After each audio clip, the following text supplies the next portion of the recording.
Welcome to the Coats Tough to Change series. There's a lot of tough to change tires out there, either because of the overall diameter of the tire and wheel assembly, how non-compliant they are, or having a cosmetically sensitive surface like this 245/35 ZR19 from a Corvette C8. This is a very tough to change tire for all those reasons. Let's get started. The first step of changing this 245/35 ZR19 is going to be to do a quick safety check on this tire and wheel.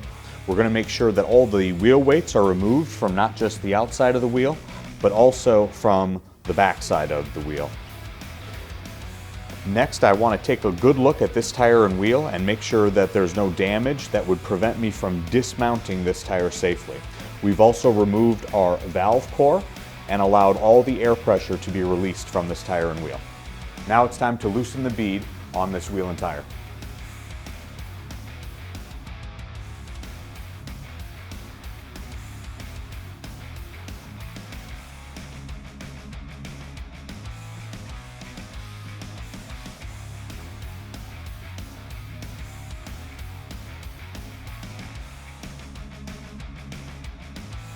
It's always important that when you go to change a tough tire that you have every advantage in your court.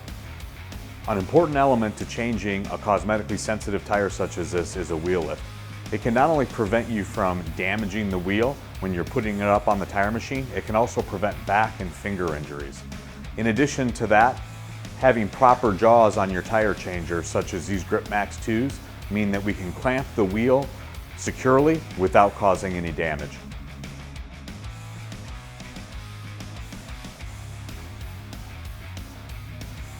Now that we have our high-performance tire and wheel securely clamped, now it's time to adjust our leverless duck head.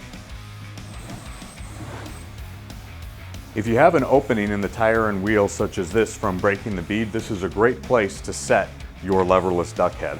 So what we're going to do is swing in our leverless duck head and set it right against the wheel, and we'll lock it into place.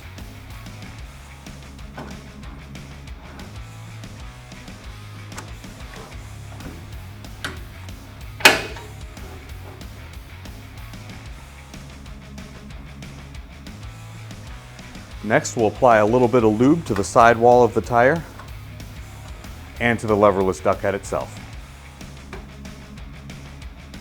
Using our robo roller, we're going to create an opening for our leverless duck head to go into the tire to dismount the top bead.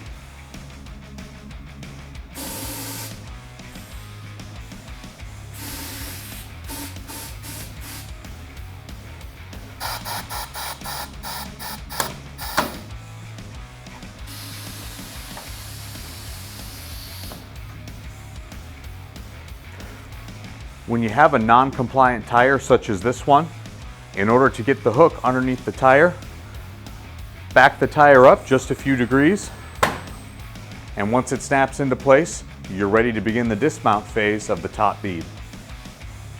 Next, we'll bring our robo arm in, and we're going to press 180 degrees from our leverless duck head. Only enough to put the tire into the drop center. Once we've pushed 180 degrees using our robo arm, now it's time to carefully use the leverless duck head to lift the tire up and over the head. And as you can see, this tire is already curling into the drop center. This tire is in the drop center all the way around, and our leverless head is up. Next, I like to back the machine up, maybe 3 to 5 degrees, just to unfurl the bead. Now we'll rotate clockwise and begin the dismounting phase of the top bead.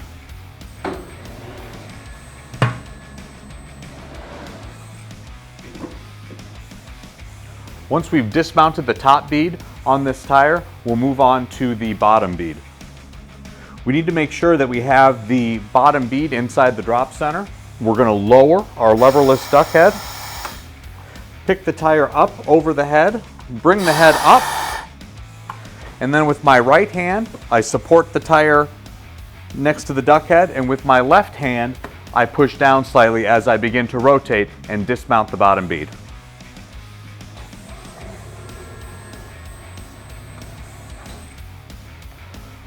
Now that we've dismounted the top and bottom bead of this 245/35 ZR19, now it's time to take this tire off, get our next tire, lube it up, and mount it up. Now that we've got our new tire ready to go, we need to make sure that if this vehicle is a staggered fitment, in other words, the two front tires are a different size than the two rear tires, that we're putting the correct tire on the correct wheel.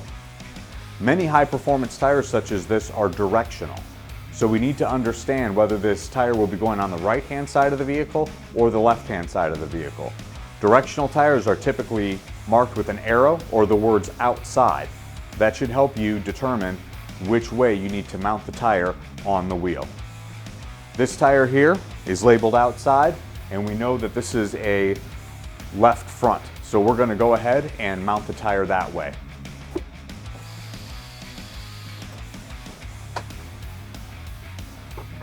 Next, let's get our leverless head locked into place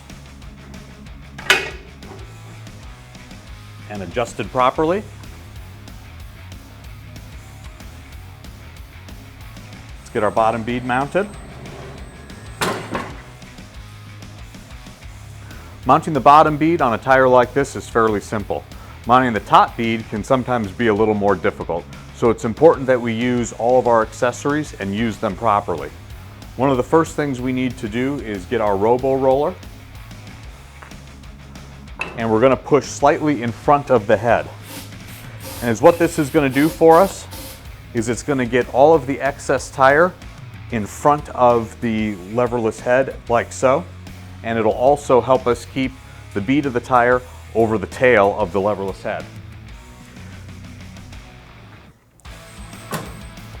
Next, we'll take our robo arm and push down on the sidewall only enough to put the tire into the drop center, and we'll begin to rotate.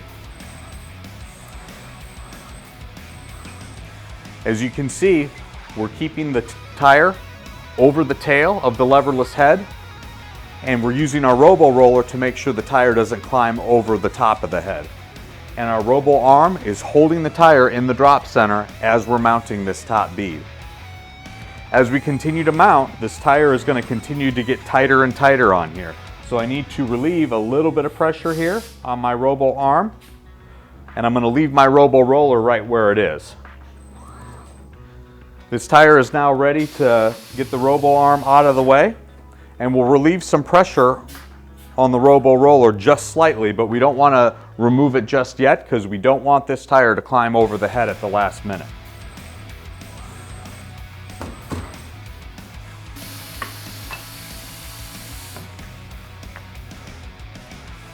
That's how easy it is to mount a 245/35 ZR19 using a Coats Maxx 90 leverless tire changer and a wheel lift.